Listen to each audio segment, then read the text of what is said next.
Amigos de Como Cada Mañana, bueno, ya estamos listos esta mañana para continuar. Vamos a platicar sobre un tema que seguramente va a ser del interés de todo nuestro público masculino, un interés muy particular y sobre todo un interés curioso por parte del público femenino. Es algo que de alguna manera se toca, se habla, se comenta a modo de broma, pero hablando ya en serio y desde el punto de vista médico, vamos a saber si existe o no la posibilidad de que el miembro viril pueda extenderse, pueda alargarse, pueda engrosarse de alguna manera artificial, es decir, con ejercicios o con aparatos.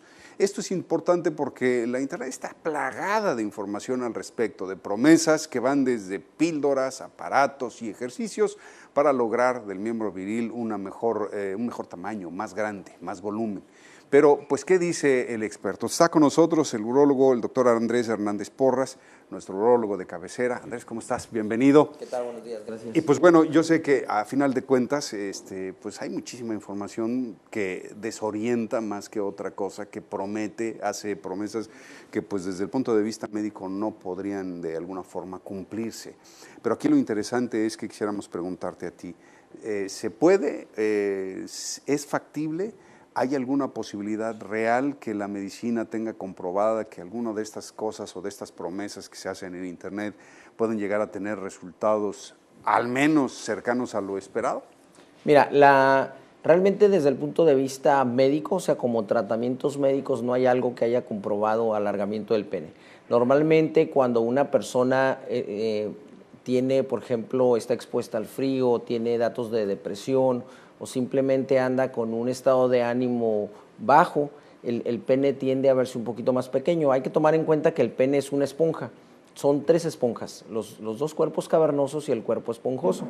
Cuando hay una erección, de manera normal esa esponja se va a llenar de sangre y va a hacer que haya una erección.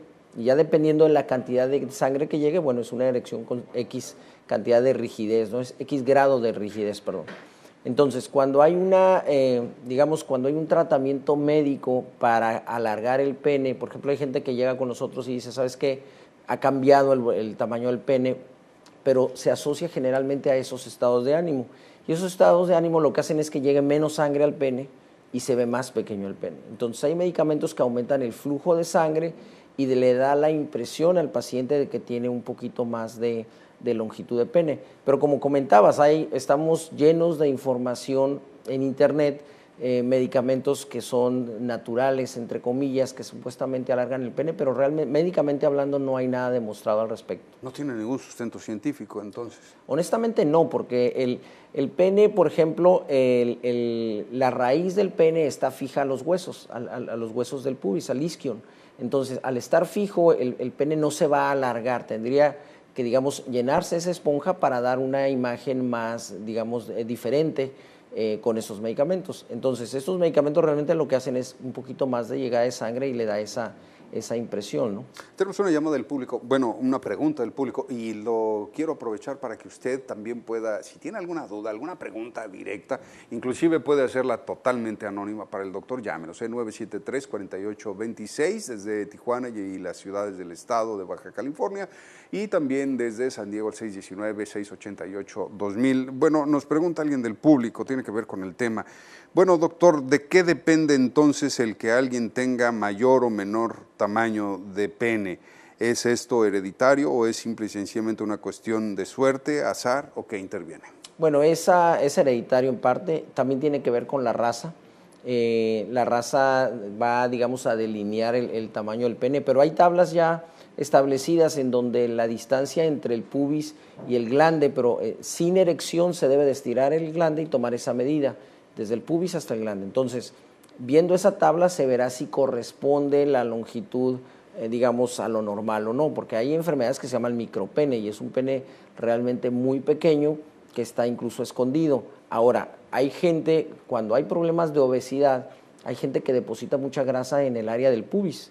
Entonces, el pene está fijo en el pubis y si crece la grasa va a crecer sobre el pene, o sea, el pene no va a crecer con la grasa o no se va a ir más hacia afuera con la grasa. Entonces, una persona con obesidad, en donde hay esa obesidad, hay depósito de grasa a ese nivel, se le puede ver el pene más corto, pero realmente no está más corto, sino está escondido, por decirlo de alguna manera, ¿no? Algunas otras partes del cuerpo se regeneran, Doc. ¿No pasa lo mismo, no podría pasar lo mismo con el tejido cavernoso? No, el tejido cavernoso no se regenera. Realmente, por ejemplo, cuando hay una lesión, se hace una cicatriz. Y esa cicatriz, por ejemplo, hay pacientes que durante una relación pueden tener se lastima el pene, se oye un chasquido, incluso los pacientes llegan a comentar que hay un chasquido, y ese chasquido es una lesión de las capas alrededor, o sea, lo que cubre el cuerpo cavernoso. Y eso tiende a cicatrizar y nos puede dar origen a una enfermedad que se llama de Peyronie. El Peyronie lo que quiere decir es una cicatriz que va a hacer que cuando haya erección se haga curvo el pene. Normalmente hay una curvatura, eso hay que tomarlo en cuenta, y esa curvatura es porque los cuerpos cavernosos no son simétricos, siempre hay uno un poquito más corto que otro, entonces eso hace que con la erección se desvíe el pene hacia un lado. Pero cuando hay un Peyronie, la angulación puede ser tan grave como tener un pene de 90 grados en erección, y puede no asociarse incluso con dolor, simplemente hay curvatura. Entonces, cuando hay una lesión, más que regenerarse, lo que se hace es un tejido de cicatriz, ¿no? Pero con una lesión de esa naturaleza, doctor, me imagino que debe de ser casi imposible la relación sexual, ¿no? Bueno, si nos vamos al extremo, la lesión puede llevar a una fractura de pene, que ya es diferente y hay que operar, hay que reparar con una cirugía. Ahora, cuando hay una curva de pene, dependiendo del grado de curvatura, se da o no se da la relación sexual. Con esa de 90 grados que había mencionado. No se puede. No se puede porque obviamente tendría que modificar mucho la posición y eso sí lastima. Eso lastima porque al momento ya de la penetración o del intentar la penetración, pues se va a desdoblar el pene y eso le genera mucha molestia, ¿no? Otra pregunta del público, doctor. Hace rato mencionó algunas pastillas y productos de esta naturaleza que se ofrecen en internet y en revistas, etcétera. Comentó que lo que tal vez pudiesen llegar a estimular es una mayor irrigación sanguínea, pero ¿esto puede tener alguna consecuencia a la salud? No, bueno, aquí hay también, hay medicamentos que, digamos, demostrador que le llamamos, en donde son medicamentos que no están estudiados y no podemos saber qué efectos secundarios pudieran tener. Muchas veces se refugian en el es natural y el es natural también tiene consecuencias. Claro. Entonces, si utilizan medicamentos que son recetados por algún médico, bueno, el médico ya sabe que es un medicamento que ha sido estudiado previamente y ya sabemos qué efectos secundarios puede tener el medicamento. Entonces, si son los medicamentos en donde los toman sin una receta y que nada más los ven en un aparador, bueno, sí implica un riesgo. El hecho de que haga que llegue más sangre quiere decir que ya tiene un efecto sobre la vasculatura, o sea, las arterias las va a abrir. Y al abrir las arterias puede tener un efecto. Si las abre de más, se le puede bajar la presión al paciente, ¿no? Perfecto. De los otros artilugios, dicen, ¿la bomba de vacío funciona, doctor? ¿Esta puede servir?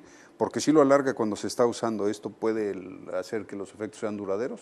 Bueno, la bomba de vacío lo que hace succiona la sangre hacia el pene, entonces le va a dar rigidez. Entonces, un paciente que no tenga erección va a tener, obviamente, ese flujo sanguíneo es disminuido, da la impresión de que el pene es de menor tamaño. La bomba de vacío va a hacer que se alargue, pero no va a hacer que se alargue más que lo que la capacidad de un cuerpo cavernoso le va a dar. O sea, las esponjas siguen igual. Lo único que hace es que llegue la sangre y quede atrapada ahí con un dispositivo, que es una liga que tiene la bomba de vacío, ¿no? Perfecto, doctor. Oiga, pues qué interesante. Ay, el tiempo se nos fue volando, ¿eh? Rapidísimo. Quedó una pregunta, nada más, una más. Por favor, de estos aparatos, hay un aparato europeo que se usa en la terapia para la corrección de curvatura del miembro y también prometen algunos anuncios que puede hacer crecer el miembro. A la hora de estar permanentemente ejercido a tensión, ¿podría existir la posibilidad de que el cuerpo cavernoso efectivamente creciera un poco? Bueno, cuando hay curvatura del pene, la curvatura hace que disminuye la longitud, porque esa curvatura, como es una cicatriz lo que hay, obviamente esa cicatriz no estira y al no estirar, bueno, el pene se acorta. Si el aparato corta o fragmenta esa cicatriz, obviamente sí va a dar más rectitud al pene y le va a dar más longitud. El problema es que al momento de que ese corte se hace en la cicatriz, viene una cicatriz sobre la cicatriz y se hace una curvatura mucho más fuerte.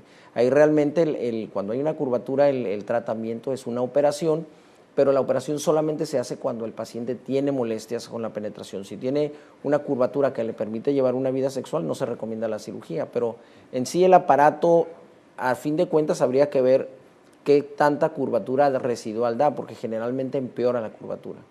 Bueno, pues ahí están, respondidas sus preguntas. Doc, muchísimas gracias, un tema muy interesante y yo creo que de ese podríamos estar hablando muchísimo porque hay muchas preguntas que quedaron pendientes. Por lo pronto, ¿nos puede dar sus números de contacto? Claro que sí, es el 634-1138 aquí en Tijuana.